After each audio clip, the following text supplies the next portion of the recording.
Psychology की पाठशाला में हमने पिछले वीडियो में रिसर्च प्रॉब्लम के मीनिंग के ऊपर और रिसर्च प्रॉब्लम की किन सोर्सेस से उत्पत्ति होती है, जिसमें 3 सोर्स की हमने बात की थी, gap in knowledge, contradictory results and third one is explaining a fact. इनसे समस्या की उत्पत्ति होती है। लेकिन अब इस टॉपिक में हम लोग डिस्कशन करने वाले हैं कि what are the main characteristics of the research problem, या दूसरे शब्दों में कहें कि समस्या कैसी होनी चाहिए, हम किस तरह की शोध समस्या को चुनें। क्योंकि जब पहली बार कोई रिसर्चर रिसर्च करता है तो उसके मन में एक बहुत बड़ा प्रश्न होता है कि मैं किस प्रॉब्लम के ऊपर अपना रिसर्च करूं, मेरी प्रॉब्लम कैसी होनी चाहिए, और उनके लिए ये टॉपिक बहुत ज़्यादा इंपॉर्टेंट है। सबसे पहली बात, research problem should be clear. Clear का मतलब है कि उसको देखते ही ये पता चले कि आप किस बिंदु पर काम करना चाह रहे हैं। ऐसा ना हो कि वो वेग हो, ऐसा ना हो कि उसमें ये समझ ही ना आए कि किसका किसके ऊपर प्रभाव देखा जा रहा है या किसका किसके साथ संबंध देखा जा रहा है।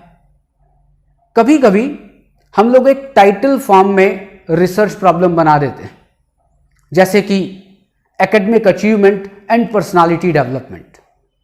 क्या इस टॉपिक से जो टाइटल जो मैंने दिया, academic achievement and personality development, क्या इससे पता चल रहा है कि ये एक रिसर्च प्रॉब्लम है? बल्कि ये एक टाइटल है, ये एक रिसर्च प्रॉब्लम नहीं है।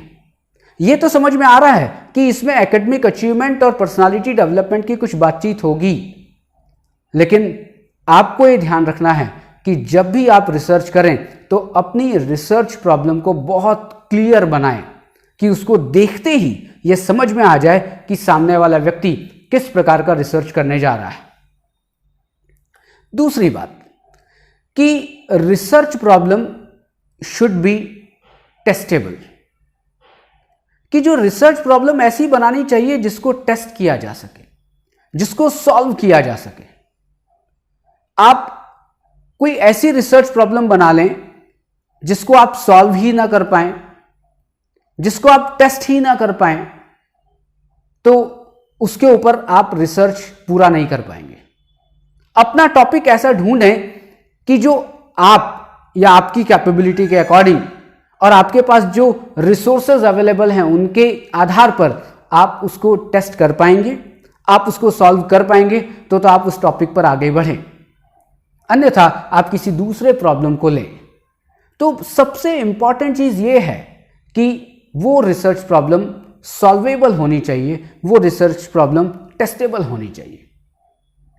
मैं अगर एक रिसर्च प्रॉब्लम की बात करूं या एक विचार की बात करूं कि पुण्य करने से स्वर्ग मिलता है और इसको मैं सिद्ध करना चाहता हूं, क्या मैं इस प्रॉब्लम पर या इस विचार पर एक अपना रिसर्च कर सकता हूं?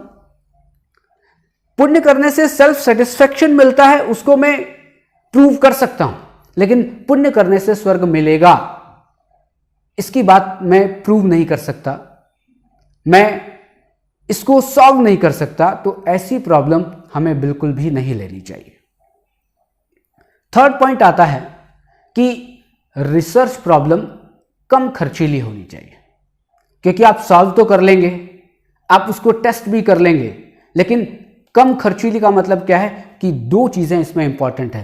पहला कि आपके पास पैसा कितना है, वो टाइम इकोनॉमिक हो, और दूसरा मनी इकोनॉमिक हो, कि जितना समय आपके पास रिसर्च के लिए है आप उस टाइम में आप उस रिसर्च को, उस प्रॉब्लम को सॉल्व कर सकें, और दूसरा आपके पास जितना पैसा है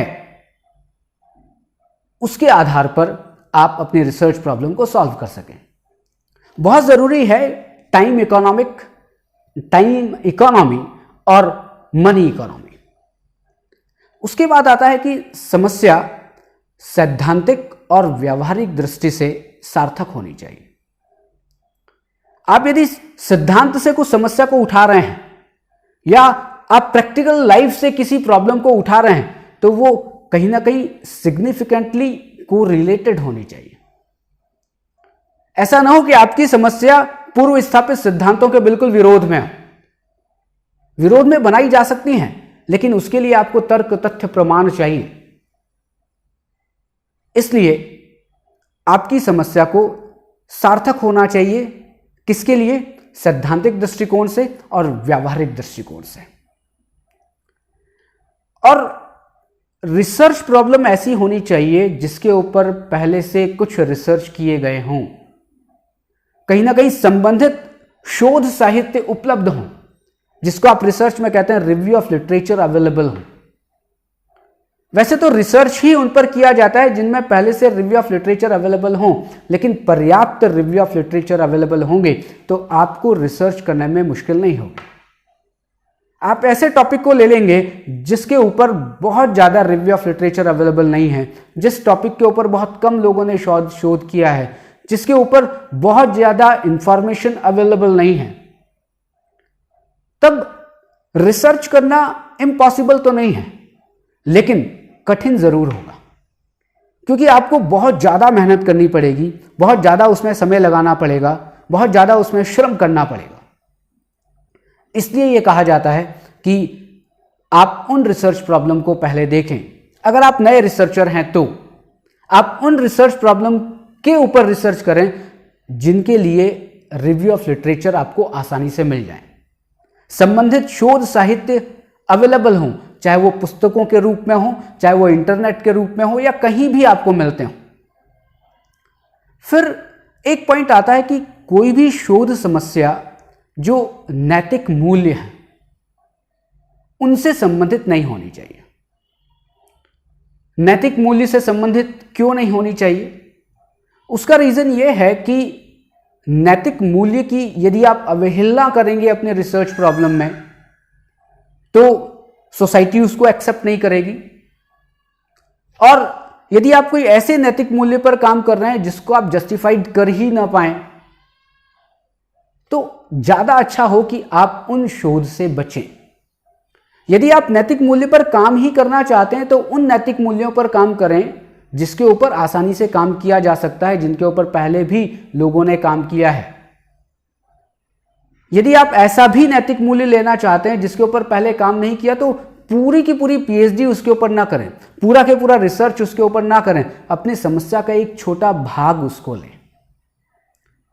क्योंकि जब भी कोई नैतिक मूल्य के ऊपर काम करता है, अगर उस नैतिक मूल्य को हम सपोर्ट कर रहे हैं, और वैसे भी नैतिक मूल्य को सपोर्ट किया जाना चाहिए, लेकिन कभी कभी रिसर्च कंट्राडिक्टरी होते हैं, और अगर रिजल्ट आपका नैतिक मूल्य के विरोध में आ गया तो फिर आपको अपने रिजल्ट को जस्टिफाइड करने में बहुत ज्यादा मुश्किल आती है।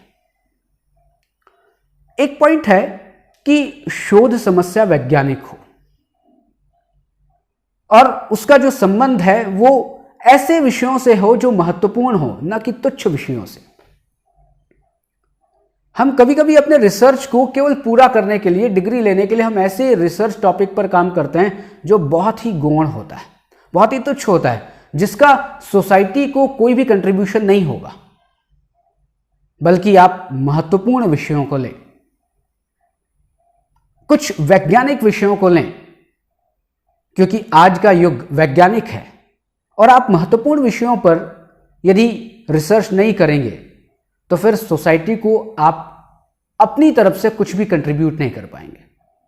इसलिए यह ध्यान रखना चाहिए कि आप कोई भी तुच्छ विषय ना लें, कोई भी छोटा विषय ना लें, या हम कहें कि बहुत टू जनरल, एक ऐसा विषय जो बहुत ज्यादा जनरल है उसके ऊपर आप शोध ना करें, क्योंकि पहले से ही उस जनरल टॉपिक के ऊपर नॉलेज अवेलेबल है और आप कोई भी नई चीज प्रतिपादित नहीं करने वाले हैं।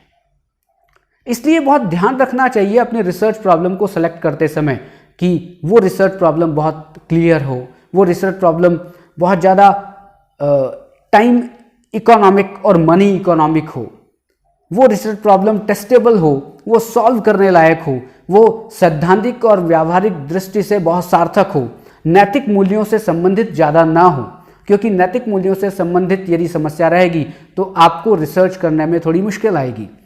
पहले से पूर्व स्थापित ज्ञान अवेलेबल हो, रिव्यू ऑफ लिटरेचर अवेलेबल हो, और दूसरा आपकी समस्या वैज्ञानिक हो, महत्वपूर्ण विषयों से संबंधित हो।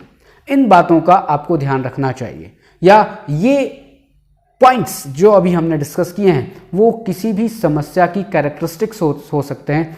आपसे ये पूछा जाए कि what are the characteristics of good problem, तो आप इन कैरेक्टरिस्टिक्स के बारे में यदि आप बात करेंगे तो एक अच्छी प्रॉब्लम को आप बता पाएंगे।